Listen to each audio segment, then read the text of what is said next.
ఇప్పుడు ఛత్తీస్గఢ్ మరో మణిపూర్ అవ్వబోతుంది.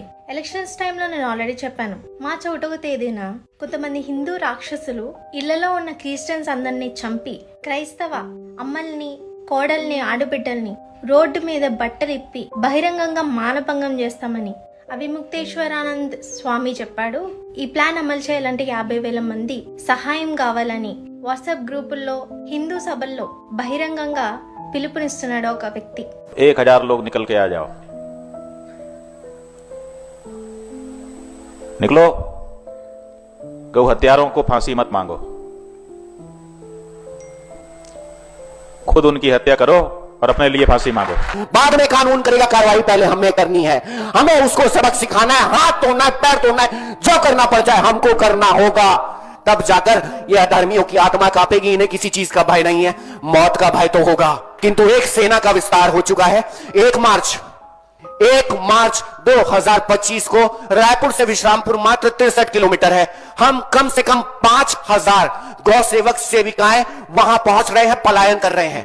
विश्रामपुर, जनकपुर, गणेशपुर, ये तीनों गांव में 4500 की जनसंख्या है, जिसमें एक भी हिंदू, एक भी सनातनी नहीं है. केवल और केवल ईसाई भरे हैं वहां. ఆవుల్ని చంపినందుకు మేం మీ ఆడవాళ్ళని, పిల్లల్ని తెగ నరుకుతామని బిశ్రాంపూర్, జనక్పూర్, గణేష్పూర్ నివాసులకి హాని తలపెడదాం రండి. మనకి పోలీస్ ప్రొటెక్షన్, పెద్దవాళ్ళ అండ మనకుంది. ఎవ్వరూ భయపడకుండా 50,000 మంది వరకు రండి, ఫినిష్ చేద్దామని బహిరంగంగా పిలుపునిస్తున్నాడు.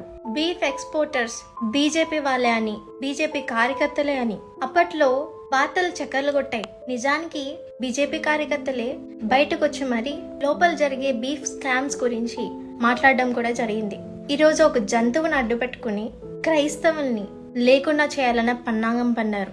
బ్రహ్మ వైవర్త పురాణం శ్రీకృష్ణ జన్మకాండం 105వ అధ్యాయం 61 నుంచి 63 శ్లోకాల్లో చూస్తే 2 లక్షల జింకలు, 4 లక్షల కుందేళ్లు, తాబేళ్లు, 1,00,000 గోవులు కృష్ణుడు రుక్మిణి పెళ్లి విందుకు చంపుకొని తిన్నారు. మేకపోతులు, గొర్రెలు అన్ని కలిపి 61 లక్షల జంతువుల్ని చంపి మరీ తిన్నారు. ఒక క్రిస్టియన్ గా బీఫ్ నేను ఎప్పుడు తినలేదు. చంపి తినేది మీరే, నది దేవుడు అంటూ నాశనం చేసేది మీరే, చెట్లు దేవుడు అంటూ నరికేది మీరే, స్త్రీ దేవత అంటూ మానభంగం చేసేది కూడా మీరే. ఆయన యథా రాజా తదా ప్రజ అన్నట్టు మీ దేవుళ్ళ పైనుంచి వచ్చి రాసలీలు జరిగించినప్పుడు మీరు చేయడంలో ఆశ్చర్యం లేదు.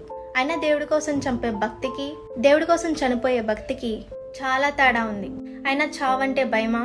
మరణం తర్వాత కూడా జీవితం ఉంది. ఆ నిరీక్షణ మీకుందా?